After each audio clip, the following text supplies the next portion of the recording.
now we're going to move on to the rhetorical situation.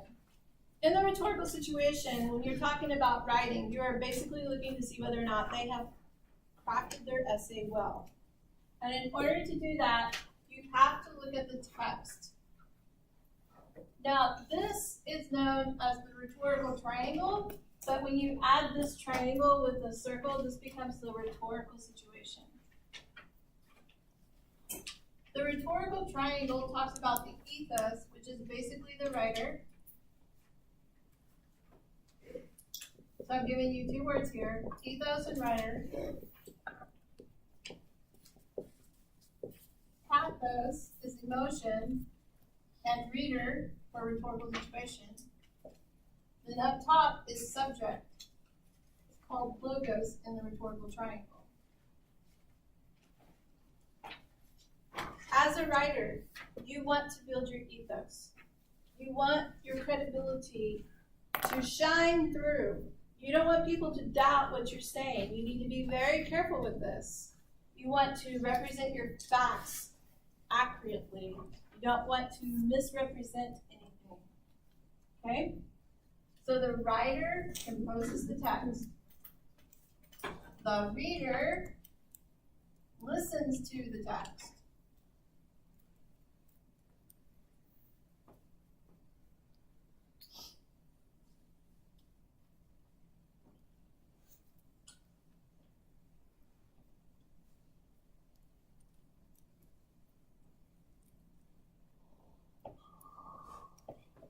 As a writer, you're going to have to use some emotion in your text. Otherwise, the reader is going to be bored. That's the pathos part. But you also have to remember that your reader has emotions too, right? So you want to choose your words well. You don't want to come off like you're punching them in the face left and right. You want to be gracious. You want to make them feel like that they are being acknowledged for their opinions as well. You have to have a writer, you have to have a reader in order to have a text.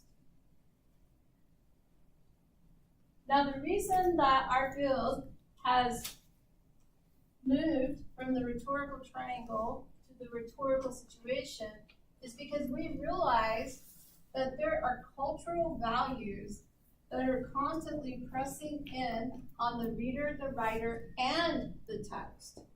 Now the text is not sentient, but the text is a collection of multiple perspectives. It is a collection of conversations. And we know that as these cultural values change, the text is going to be responded to. Somebody may even go back and revise their text. Walt Whitman did this a lot. Mark Twain did this a lot. These are well-known writers. Did you study them in high school? Some did, some did not. Okay. All right, let's think about music. A really popular song comes out, and there will be two versions. One will be explicit, and one will be family-friendly. Why do we do this? So everyone can listen to it. So more than one group of people can listen to it? Yeah, so more than one type of person can listen to it. Why else? Everybody has different tastes in music. Everybody has different tastes, and Hayden. I said so everyone can listen to it. Everyone can listen to it. Anybody else? All right, so if you're a parent and you have a 5-year-old child, and the explicit song comes on the radio with a bunch of words about what people do in the bedroom behind closed doors, do you necessarily want that 5-year-old to hear all those words? Well, he won't remember it. Yeah. Oh, yes, they do. I know my mom certainly seems to appreciate that for me. So, we want to make a text more agreeable for different types of audiences, yes? Sometimes that means being very careful with your words, because parents are going to get emotional if their little child is hearing words that they think that their little child shouldn't hear. Oh, come on, do y'all remember you finally got of age to get into the rated R movies? Yes? No? I mean, I don't think I ever got stopped. Oh man, our times are changing. They used to ID you in my day. You had to show your ID in order to get in. Great. This is my ID. We just like racing by like 12 tickets in like 6th Heather grade. said you got ID, so it's still going on. Yes. This is my ID. Uh-huh.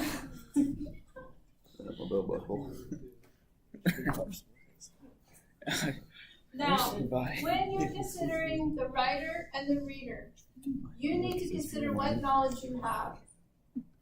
You need to consider what knowledge your audience has. And then you need to determine what is the friendly language that you're going to put in your text. Okay? When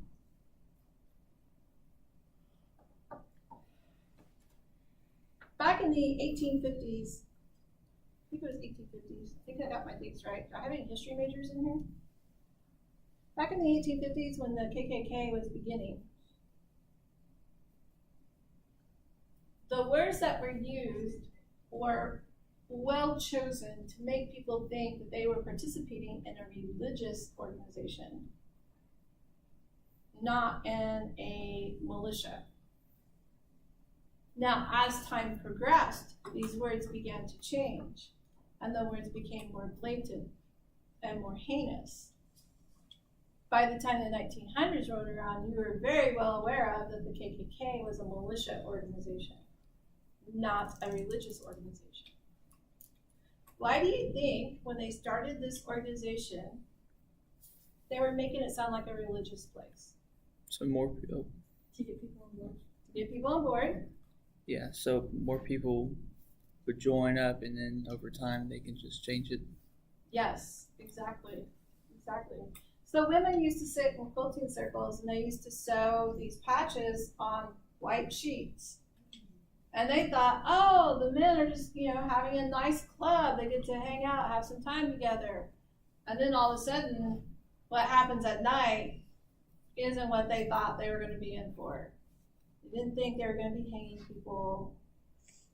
And then the hate grew from there. Then you found the people who really hated African Americans, blacks, and those who did not.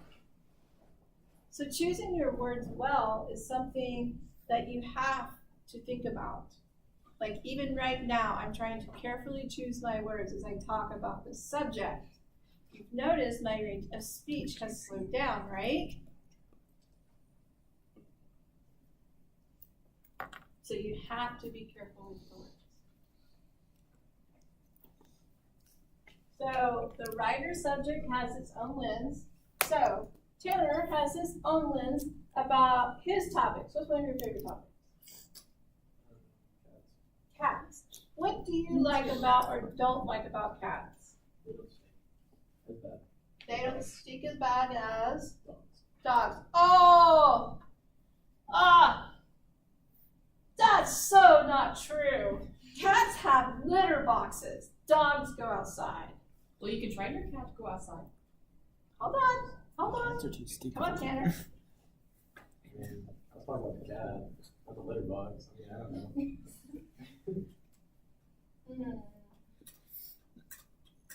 You don't smell a cat coming, I guess. You've gone nose blind. What? Maybe I'm biased. You've gone nose blind. You got cats? Robo's cat. How many cats do you That have? was awful. 3. I love cats, but I love my dog too. But I don't have any cats, but I pet sit for people who have cats.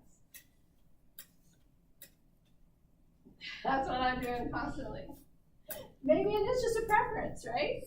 Yeah. And now in the back we say, but you can train your cats to go outside. That's true, but a lot of people don't want their pets to go outside.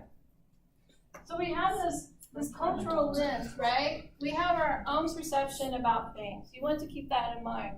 And you want to keep in mind, what is the perception of your audience? What do they believe? So if I were to talk to Tanner, I would have to keep in mind, Tanner really does like cats. And if I want to change his mind that dogs don't stink, I'm gonna have to do some very careful footwork, yes?